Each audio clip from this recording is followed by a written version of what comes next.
오늘 수업은 존재와 인식의 평면세계 두 번째 시간이 되겠다. 존재와 인식의 평면세계.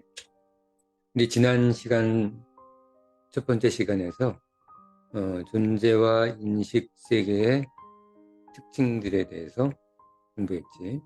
첫 번째 특징은 순수 이성의 세계이다. 의지가 작용하지 않는, 의지와 반의지가 작용하지 않는, 우리의 욕구와 욕망, 희망, 바람 등이 작용하지 않는 순수 이성의 세계이고, 두 번째 특징은 이 세상을 해석하는 데 있어서 존재만으로 해석할 수 없고, 옛날 탈레스나 다른 존재와 달리 존재만으로 이 세상을 해석할 수 없고, 인식만으로도 우리 세상을 해석할 수 없고, 당연히 의지만으로 세상을 해석할 수 없어서 우리 세상은 존재와 인식 그리고 의지의 통합작용에 의해서 비로소 해석될 수 있다고 지난 시간에 사유했었다.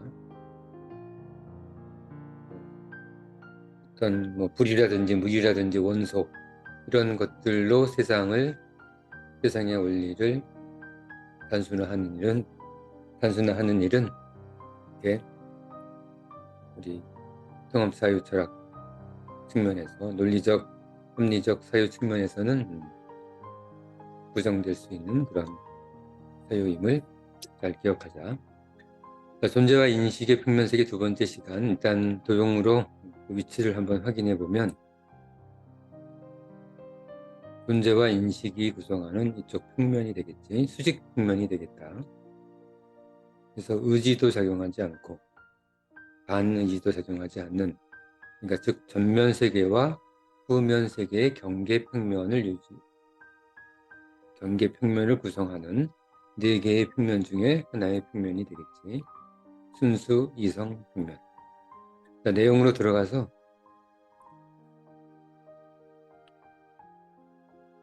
인식과 존재의 평면 세계는 두 가지 상호작용이 있다고 했었지. 첫 번째는 존재의 인식화 과정, 존재를 파악하는 거야. 사실인식과 원리인식을 이용해서 어떤 대상을 보고 우리가 인식하는 과정이 존재의 인식화 과정이 되겠고, 오늘 수업하는 인식의 존재화 과정은 우리가 알려고 하는 작용, 그러니까 사실인식과 원리인식 같은 우리의 인식 작용을 통해서 우리 자신의 존재를 형상화시키고 어떤 대상의 존재를 형상화시키는 그런 과정이 인식의 존재화 과정이 되겠다. 뒤쪽에서 자기 자신을 형상화시키는 인식의 존재화 과정의 예가 나오니까 그 예를 공부하면서 인식의 존재화 과정, 인식과 존재의 수직평면 세계의 두 번째 과정이 되겠지. 에 대해서 한번 잘 파악해 보도록 하자. 자, 인식의 존재화 과정은 사실인식과 원리인식의 존재화 과정으로 구분된다. 인식은 두 가지 종류가 있으니까. 사실인식은 다시 한번 얘기하면 이것이 자이다. 이 색깔은 하얗다. 이렇게 어떤 대상의 사실을 파악하는 게 사실인식이고, 원리인식은 저기 태양이 개기일식으로 가려졌을 때 왜 태양이 사라졌는지 그 원리를 파악하는 인식이 이제 원리인식이 되겠지. 사실인식과 원리인식의 존재화 과정으로 분류된다. 사실인식의 존재화 과정은 대상에 대한 인식을 형상화시키는 과정이며 대상에 대한 인식을 형상화시키는 과정. 아, 그렇구나. 우선 단순히 사실을 인지하는 과정이 끝나는 것이 아니라, 예를 들면 사과를 딱 보게 되면 파란 사과를 아직 풋사과를 보고도 다 익은 빨간 사과로 파악할 수 있지. 그래서 자신의 인식을 형상화하는 과정이 사실인식의 존재와 과정이 되겠다. 그리고 두 번째는 존재인식의 존재, 원리인식의 존재와 과정, 원리인식의. 그것은 대상의 원리에 대한 인식을 형상화시키는 과정이다.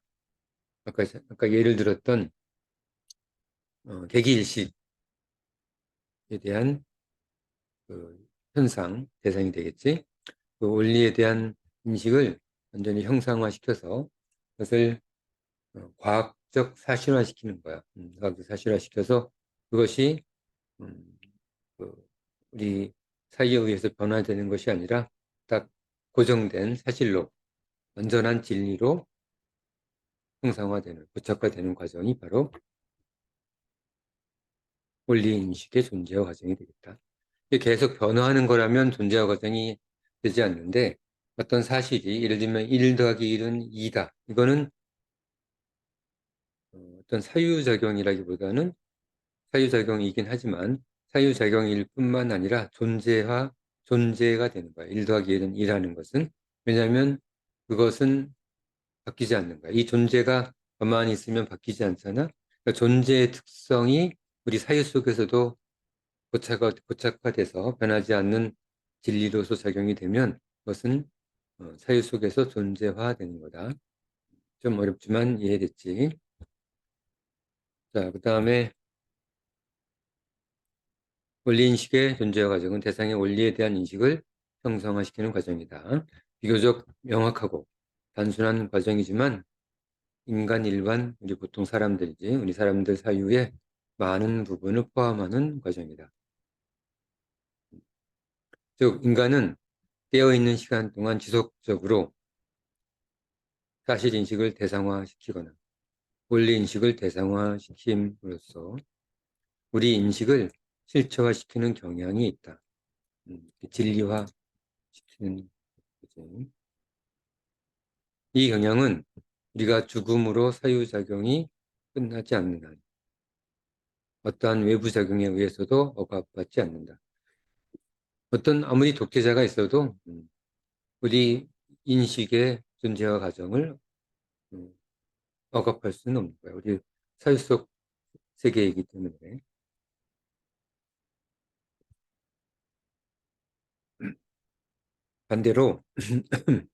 반대로 존재의 인식과 과정은 외부 작용에 의해서 쉽게 억압받는다.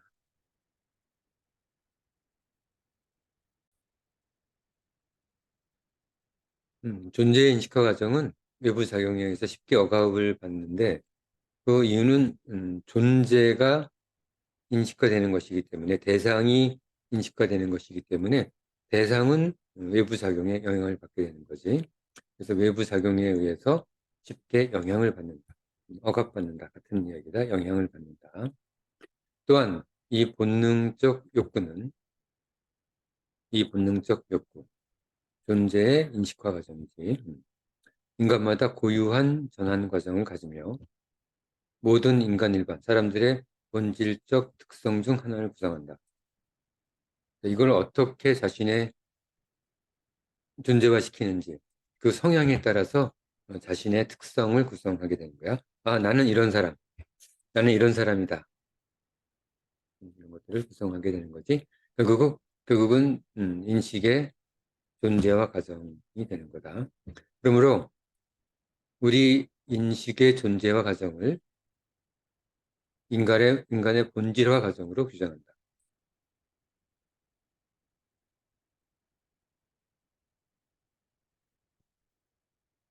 결국은 인식의 존재화 과정이라고 해석될 수 있겠지.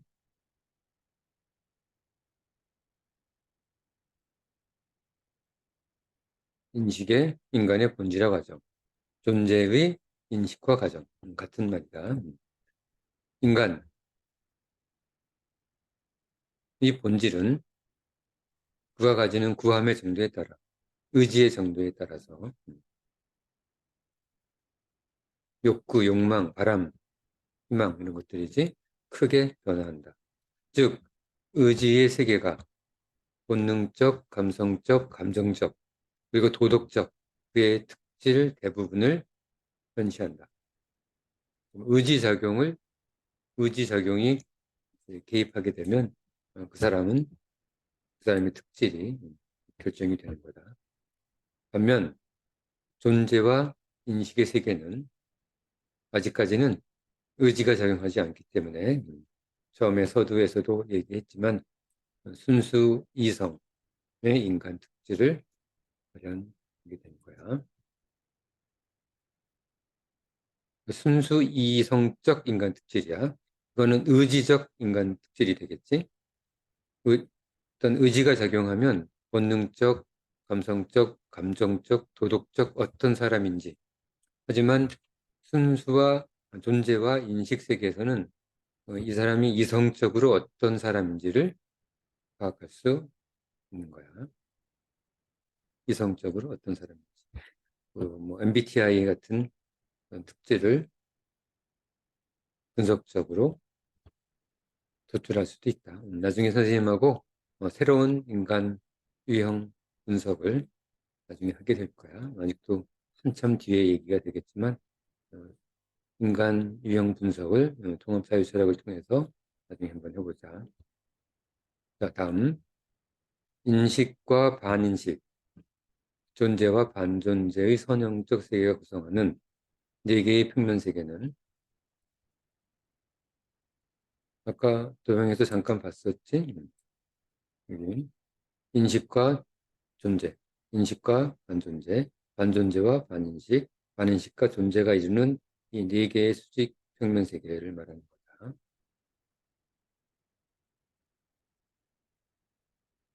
네 개의 평면 세계는 전술한 전면 세계와 후면 세계에 속하지 않는 경계적 평면 세계이다. 의지의 세계도 아니고 반의지의 세계도 아닌. 그러므로 이 세계는 자신의 의지와 반의지 작용에 따라서 종속적 또는 배타적 사유세계가 구성하는 경계세계, 의지가 작용하게 되면 종속적 세계가 될 수도 있고 반의지가 작용하게 되면 배타적 사유세계가 구성되는 거야.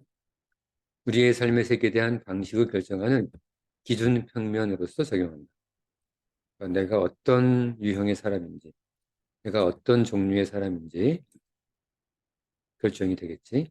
그러니까 의지의 세계가 작용하기 전에 또는 반의지의 세계가 작용하기 전에 내가 기본적으로 어떤 특질을 가진 사람인지를 결정해주는 그런 평면이 되겠다.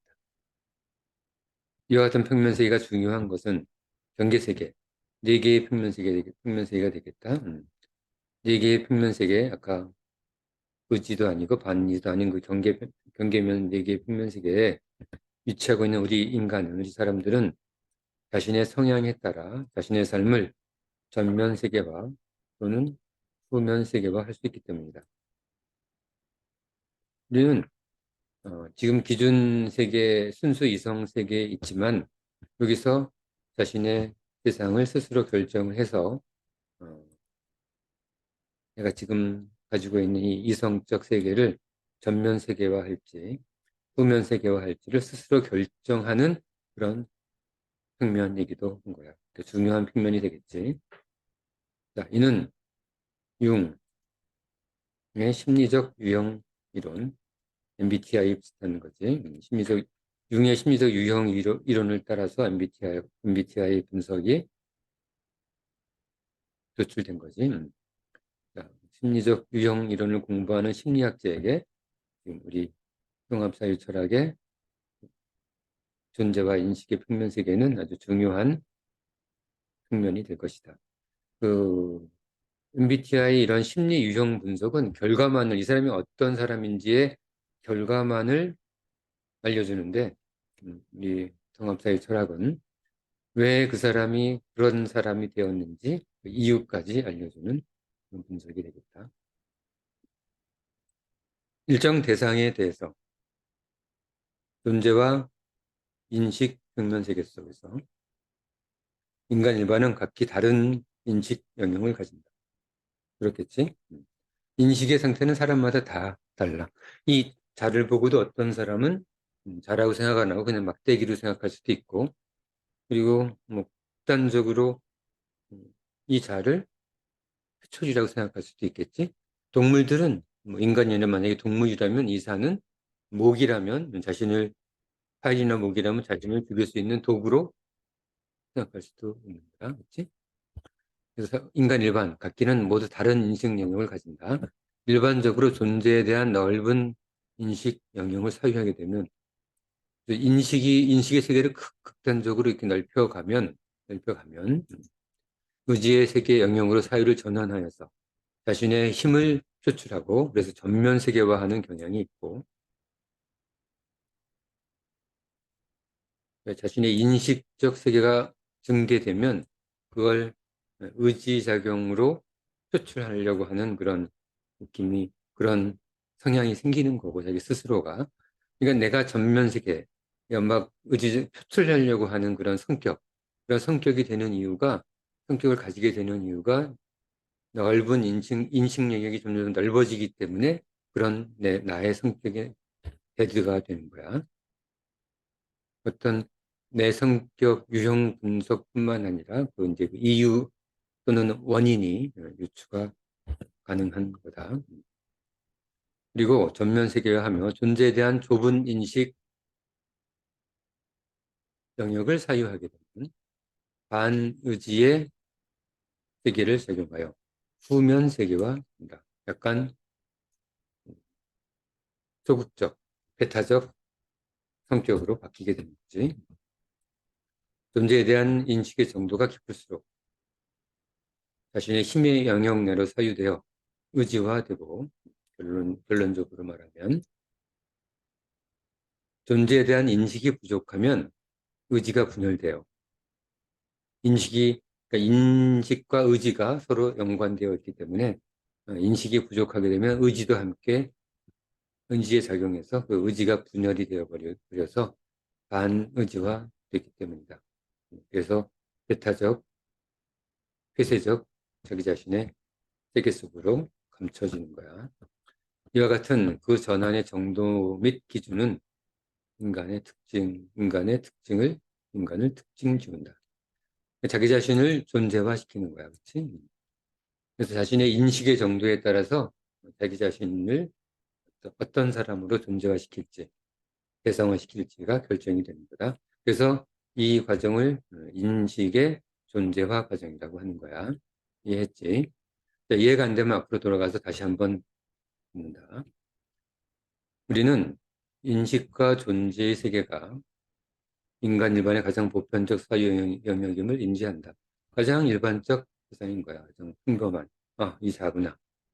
그러므로 인간은 이 평면 세계를 잘 성찰하고 존재의 인식화 또는 인식의 존재화를 두 가지 작용인지 끊임없이 그 두 가지 작용을 통해서 자신의 사유 영역을 확대함으로써 자신의 삶의 세계를 극한적 표층 세계화할 수 있다. 존재와 인식을 통해서 자신의 인식의 세계를, 존재의 세계를 끝까지 극한적 표층 세계화할 수 있는 거예요. 이 표층 세계화 되면은 좋은 점은 도형으로 잠깐 보면 인식과 존재가 극한적 표층 세계화 되면 이 사유 공간 전체가 통합되는 거야. 그러니까 그 연결고리가 없어지는 거지. 연결고리가 인터페이스가 경계면이 없어지고 자신이 자유롭게 공간 영역들을 이동 가능할 수 있게 된다. 자, 이 부분은 나중에 우리 다시 공부하게 될 거야. 자, 극한적 표층 세계화할 수 있다. 그리고 우리는 이를 통해서 극한적 표층 세계화를 통해서 삶의 세계 속 사유 공간을 자유롭게 이동하는 자유로움을 습득할 수 있다. 이 극한적 표층 세계는 후기, 나중에 우리 상업사회 철학을 마치게 되면 나중에 그 후기에서 조금 더 기술될 것이다. 그러니까 삶으로부터의 자유를 얻기 위해서 인간은 무엇을 해왔으며 우리는 무엇을 하고 있는가? 쉽지 않은 겁니다. 삶에서 자유를 얻기란 정말 어려운 일이야. 말이야. 인간으로서. 생각해보면 그렇게 많은 것을 하고 있는 것 같지는 않다. 그것이 삶으로부터 자유를 주는가를 알 수 없기 때문이다. 뭘 해야 자유를 주는가를 우리는 사실 알 수 없어. 자, 그렇지만 진리가 우리를 자유롭게 하듯이 사유공간 속 자유로운 사유전환이 통합사유 철학이지 우리에게 자유를 부여할 것이라고 우리는 기대합니다. 우리가 통합사유 철학을 공부하는 이유가 자, 오늘 수업은 존재와 인식의 평면세계 존재와 인식의 평면세계 두 번째 시간으로 존재와 인식의 세계가 어떤 특징적 우리 사유 공간을 차지하고 우리 삶이 어떻게 변화되는지를 공부해봤다. 인식의 존재와 과정, 그 다음에 존재의 인식과 과정 두 가지 상호작용에 대해서 공부했고 그 과정 속에서 우리가 어떤 특징적 모습을 보이고 있는지 잘 기억해 보도록 하자. 자, 오늘 수업은 여기까지 하고 다음 시간에 또 다른 사유 평면을 통해서 우리 삶을, 우리 공간을, 우리 사유를 분석해 보도록 하자. 자, 오늘 수업은 여기까지.